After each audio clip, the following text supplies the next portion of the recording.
আপনি কি জানেন কি এমন কাজ করলে শয়তান সবচেয়ে বেশি খুশি হয়? আল্লাহ রাসূল সাল্লাল্লাহু আলাইহি ওয়াসাল্লাম বলেছেন, ইবলিস পানির উপর তার সিংহাসন রেখে ফিতনা ও পাপের অভিযান সৈন্য পাঠায়। ইবলিস এই সৈন্যদের মধ্যে সবচেয়ে বেশি খুশি হয় তার উপর যে সবচেয়ে বড় ফিতনা সৃষ্টি করতে পারে। ইবলিস তার সিংহাসনে বসে প্রত্যেক কাজের হিসেব নেয়। সবাই একে একে বলতে থাকে সে আজ কি কাজ করেছে। কেউ বলে আমি আজ সবচেয়ে বেশি মিথ্যা কথা বলিয়েছি, কেউ বলে আজ আমি সবচেয়ে বেশি চুরি করিয়েছি, আবার কেউ বলে আমি মানুষকে হত্যা করিয়েছি। কিন্তু ইবলিস বলে তুমি কিছুই করনি।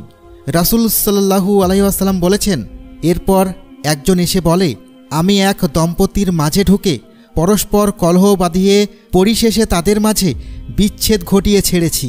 তখন শয়তান সিংহাসন ছেড়ে উঠে তাকে আলিঙ্গন করে বলে, হ্যাঁ তুমিই তো কাজের মতো কাজ করেছ। আল্লাহ আমাদের এ ধরনের পাপ থেকে মাফ করুক, আমিন।